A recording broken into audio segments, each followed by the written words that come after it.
दोस्तों नमस्कार। जैसा कि आपको मालूम है कि प्रीवियस लेक्चर 1 में हमने लाइट चैप्टर के कुछ बेसिक टर्म्स को डिस्कस किया था और वहां पर हमने लॉ ऑफ रिफ्लेक्शन के बारे में भी कंसीडर किया था, उसको भी हमने डिटेल में एनालाइज किया था। अब लॉ ऑफ रिफ्लेक्शन के बाद हमारा जो नेक्स्ट टॉपिक होगा, इमेज फॉर्मेशन कैसे होता है, मतलब लेंस और मिरर को यूज करके हम किसी भी ऑब्जेक्ट का इमेज कैसे फॉर्म करते हैं। आपको मालूम होगा कि हमारी जो आई है, ह्यूमन आई में भी रेटिना पर इमेज फॉर्मेशन होता है। वो image formation refraction of light के बेस पर होता है, जो कि हमारा नेक्स्ट चैप्टर होने वाला है। इसका मतलब क्या हुआ, जो आपके एनसीईआरटी सिलेबस में लाइट चैप्टर को फर्स्ट, उसके बाद ह्यूमन आई को रखा गया है, उसका रीजन यही है कि जब तक लाइट का कॉन्सेप्ट आपको क्लियर नहीं होगा, लाइट के बेस पर लाइट की हेल्प से इमेज फॉर्मेशन कैसे होता है वो आपको समझ में नहीं आएगा, तब तक आप ह्यूमन आई के वर्किंग प्रिंसिपल को नहीं समझ सकते। ठीक है, तो यहां पर हम लॉ ऑफ रिफ्लेक्शन के बाद reflecting surface, reflection word use हुआ है मतलब रिफ्लेक्टिंग सरफेस होगा। तो रिफ्लेक्टिंग सरफेस कितने टाइप के होते हैं और रिफ्लेक्टिंग सरफेस से रिफ्लेक्शन के बाद किस तरह से इमेज फॉर्मेशन होता है, उसके बारे में हमारा आज का लेक्चर 2 होने वाला है। ठीक है, बहुत ही इंटरेस्टिंग है, आपको थोड़ा सा अवेयर रहना पड़ेगा। देखिए यहां पर law of reflection, law of reflection के बाद हमारा जो नेक्स्ट टॉपिक है वो क्या है, रिफ्लेक्टिंग सरफेसेस। रिफ्लेक्टिंग सरफेसेस, तो पहले हम रिफ्लेक्टिंग सरफेसेस को समझने की कोशिश करते हैं, उसके बाद हम इमेज फॉर्मेशन देखेंगे। तो यहां पर नाम से क्लियर है, सरफेस होगा और उस सरफेस की जो नेचर होगी वो कैसी होगी, रिफ्लेक्टिंग होगी। मतलब क्या हुआ, लाइट रे इस बोर्ड से बियॉन्ड नहीं ट्रेवल करेगी, इस बोर्ड की तरफ लाइट रे आएगी और यहीं से वापस आ जाएगी, come back to its original medium. ठीक है, उसी को हम क्या बोलते हैं, रिफ्लेक्शन बोलते हैं। यहां पर रिफ्लेक्टिंग सरफेस आपको मालूम है, प्लेन मिरर इस तरह का भी हो सकता है, किसी कर्व में भी हो सकता है, इस तरह से भी इसकी ज्योमेट्री हो सकती है। इनसाइड पॉलिशिंग हो गई, मतलब कर्वेचर कैसा है, outside polished and inside polished. अच्छा, ऐसी भी जरूरत नहीं, इस तरह की ज्योमेट्री भी हो सकती है। यहां पर मान लीजिए यहां पर पॉलिशिंग की गई है और यहां पर जो बॉटम पोर्शन है उस पर आउटसाइड पॉलिशिंग की गई है। तो पॉलिशिंग का मतलब क्या हुआ, वहां पर हमने उसको ओपेक सरफेस जनरेट कर दिया, क्रिएट कर दिया। ओपेक का मतलब जहां पर कोई रिफ्लेक्शन ना हो, यहां पर रिफ्लेक्शन नहीं होगा बट इस साइड में रिफ्लेक्शन होगा, इस सरफेस से रिफ्लेक्शन नहीं होगा बट इन साइड सरफेस से रिफ्लेक्शन होगा। सिमिलरली अगर इस फिगर को बात करें तो ये क्या है, इसका आउटसाइड सरफेस है और ये इसका इनसाइड सरफेस है। आउटसाइड सरफेस को हमने हैच कर दिया, हैच का मतलब हमने उसको पॉलिश करके नॉन रिफ्लेक्टिंग सरफेस बना दिया। यहां से रिफ्लेक्शन नहीं होने वाला, रिफ्लेक्शन कहां से होगा, यहां से होगा, इनसाइड सरफेस से होगा, और यहां पर इनसाइड से नहीं होगा बट आउटसाइड से रिफ्लेक्शन होगा। ठीक है, तो जैसी ह्यूमन की रिक्वायरमेंट होती है वैसे शेप आपको यहां पर देखने को मिलता है। कोई ऐसा परफेक्ट शेप नहीं है कि इसी तरह का हमें बनाना है या इसी शेप का बनाना है, ऐसा कोई जरूरी नहीं है।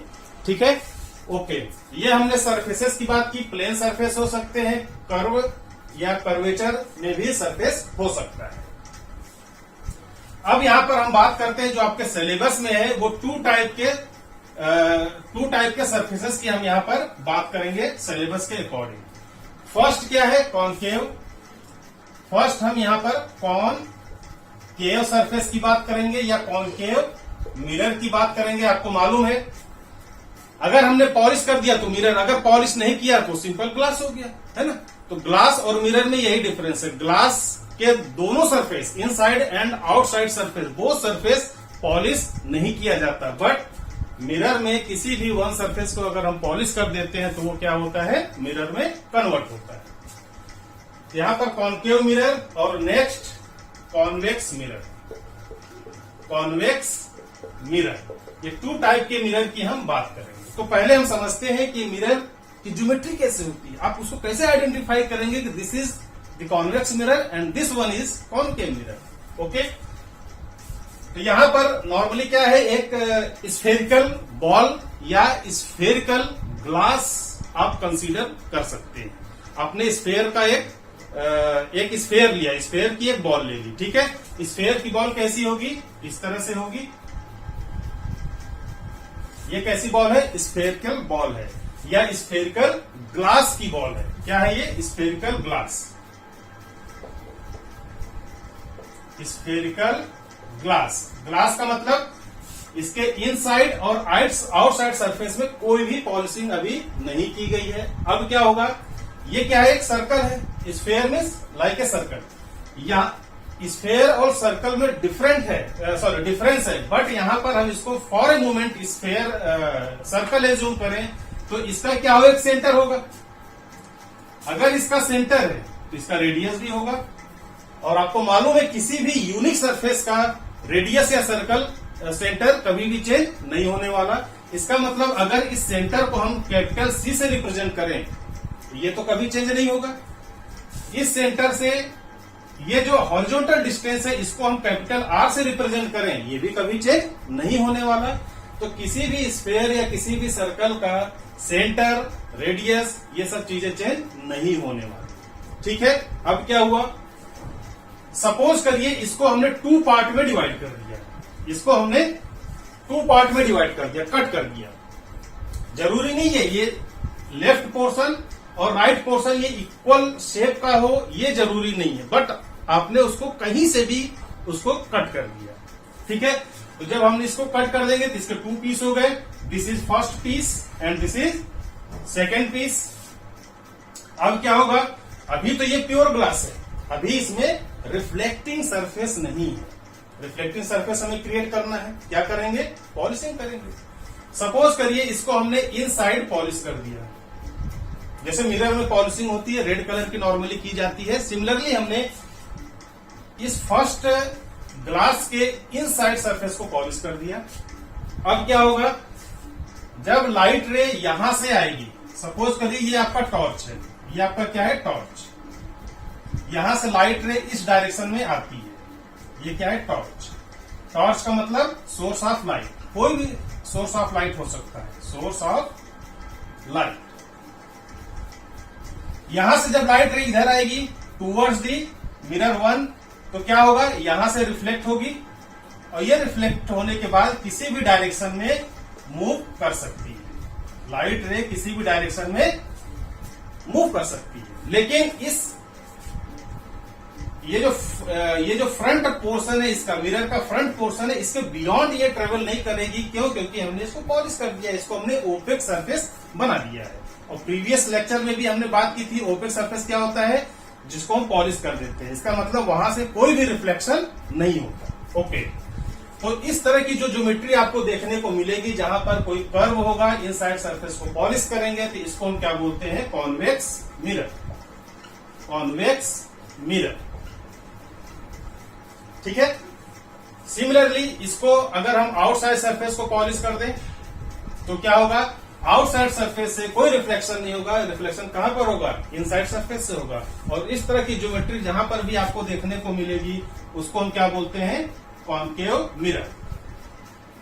Concave mirror. इतनी बात क्लियर है? तो मिरर 1 एंड मिरर 2 का सेंटर कभी भी चेंज नहीं होने वाला, रेडियस भी कभी चेंज नहीं होने वाला। अगर इसकी साइज हम मान लीजिए और स्मॉल कर दें, इसको हमने और स्मॉल कर दिया, इसको भी हमने और स्मॉल कर दिया, फिर भी ये सेंटर और ये रेडियस कभी भी चेंज नहीं होने वाले।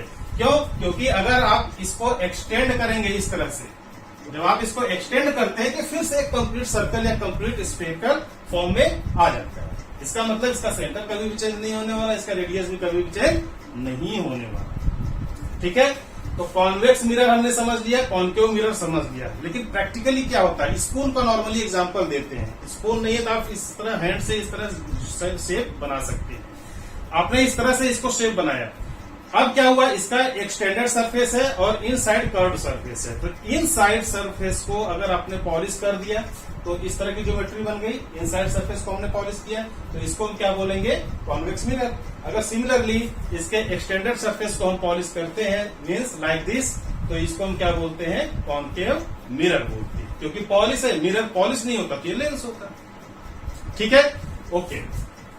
तो ये हमने रिफ्लेक्टिंग सरफेसेस में कॉनकेव एंड कॉन्वेक्स 2 टाइप के सरफेस की हमने बात कर।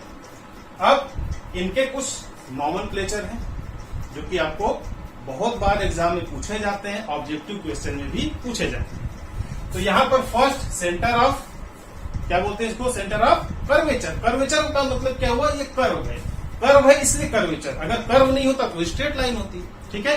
तो इसको क्या बोलते हैं, सेंटर ऑफ कर्वेचर। किसी भी शेप का हो सकता है कर्व, किसी भी रेगुलर या इरेगुलर पैटर्न का हो सकता है, इसको बोलते हैं सेंटर ऑफ कर्वेचर। अब हम नॉमेनक्लेचर की बात कर रहे हैं, ठीक है। तो फर्स्ट नॉमेनक्लेचर क्या है आपका, centre of curvature. First centre of curvature, centre of curvature, जिसको हम नॉर्मली कैपिटल सी से रिप्रेजेंट करते हैं। सेकेंड नॉमेनक्लेचर की बात करें तो सेंटर से इसको हम क्या बोलते हैं, रेडियस। तो इसको, इसका जो नाम है वो क्या है, radius of curvature, radius of curvature.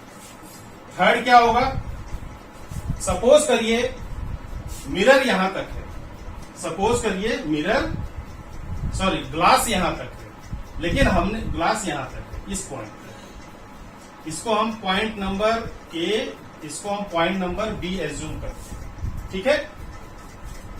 इसको मैं यहां से इरेज कर देता हूं ताकि आपको कंफ्यूजन न रहे। दोनों केस में सेम है, कॉन्केव और कॉन्वेक्स दोनों में सेम नॉमेनक्लेचर यूज होते हैं। तो सपोज करिए जो ग्लास की लेंथ है, ग्लास का जो डायामीटर है वो ए एंड बी है, ग्लास का डायामीटर ए एंड बी है, लेकिन पॉलिशिंग हमने सिर्फ इस सरफेस को ही किया है, मतलब M dash, M for mirror. तो मिरर कहां से कहां तक है, एम से एम तक, एम डैश तक है, लेकिन जो रेस्ट ऑफ सरफेस है, ये वाला सरफेस और ये वाला सरफेस, यहाँ पर तो हमने पॉलिशिंग नहीं की, इसका मतलब रिफ्लेक्शन यहाँ से होगा नहीं। रिफ्लेक्शन कहां से होगा, सिर्फ एम डैश से होगा। तो इसको क्या बोलते हैं, एपरेचर या ओपनिंग। क्या बोलेंगे, एपरेचर या ओपनिंग। तो थर्ड क्या होगा, एम डैश, इसको क्या बोलते हैं, एपरेचर, एपरेचर ऑफ मिरर, ठीक है। एम डैश को एपरेचर ऑफ मिरर कहेंगे। ए एंड बी को एपरेचर ऑफ मिरर नहीं कहेंगे, क्योंकि रिफ्लेक्शन यहां से नहीं हो रहा, रिफ्लेक्शन सिर्फ और सिर्फ एम डैश से हो रहा है। इतनी बात समझ में आ गई। अब देखिए एम डैश की बात करते हैं तो यहां पर ये यूजलेस पार्ट है, इसकी हमें जरूरत नहीं। इसका कोई न कोई मिड पॉइंट होगा जहां से रिफ्लेक्शन हो रहा है, एम डैश से रिफ्लेक्शन हो रहा है, इस एरिया का, इस पोर्शन का मिड पॉइंट होगा। This is the mid point of this mirror. इस मिड पॉइंट को नॉर्मली हम कैपिटल पी से रिप्रेजेंट करते हैं। किससे रिप्रेजेंट करते हैं, कैपिटल पी। इसको क्या बोलते हैं, पोल। तो point number 4 is capital P, capital P, और इसको हम बोलते हैं पोल ऑफ मिरर, ठीक है ना। तो मिड पॉइंट ही क्या होता है, पोल ऑफ द मिरर होता है। अब ये एक सेंटर लाइन होगी जो कि इस पोल से पास होगी। ये सेंटर लाइन कहां से पास हो रही है, इस पॉइंट पी से पास हो रही है। इस हॉरिजॉन्टल एक्सिस को या इस हॉरिजॉन्टल लाइन को हम क्या बोलते हैं, प्रिंसिपल एक्सिस,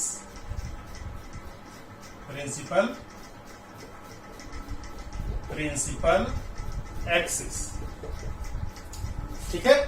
तो हमने क्या, point number 5, this is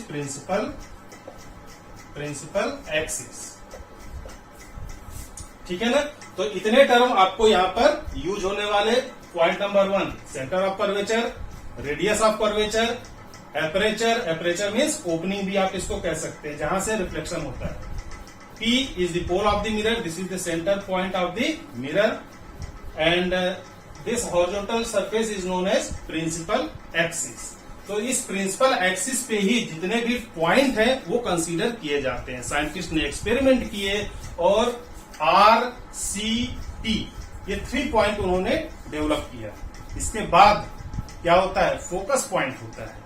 normally होता क्या है, फोकस पॉइंट का मतलब किसी एक पर्टिकुलर पॉइंट पर ही लाइट फोकस होती है। जैसे अगर हम स्टडी टेबल पर बैठे हुए, हमारे सामने टेबल पर physics, chemistry, math, biology, different type की बुक्स हैं, बट हम जो स्टडी कर रहे हैं फिजिक्स को स्टडी कर रहे हैं, तो हमारी पूरी एनर्जी उस फिजिक्स के पॉइंट पर और उस पर्टिकुलर चैप्टर पर ही कंसंट्रेट होती है। आपकी होल एनर्जी एक पर्टिकुलर पॉइंट पर ही कंसंट्रेट होती है, उस कंसंट्रेशन पॉइंट को क्या बोलते हैं हम?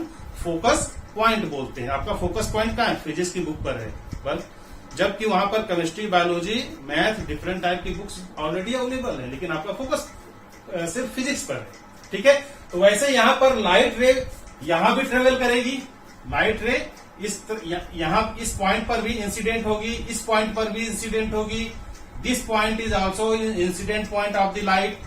मतलब एम डैश के मल्टीपल पॉइंट पर लाइट रे फॉल होती है, इंसिडेंट होती है और वहां से रिफ्लेक्ट होगी। रिफ्लेक्ट होने के बाद किसी एक सिंगल पॉइंट पर वो कंसंट्रेट होती है और वो सिंगल पॉइंट क्या होता है? कंसंट्रेशन पॉइंट होता है। और उसी पॉइंट को हम क्या बोलते हैं? प्रिंसिपल फोकस या फोकस ऑफ द मिरर। ठीक है, focus of the mirror concave mirror के लिए डिफरेंट होगा, कॉन्वेक्स मिरर के लिए डिफरेंट होगा। उसके बारे में भी हम यहाँ पर नेक्स्ट टॉपिक में डिस्कस करें।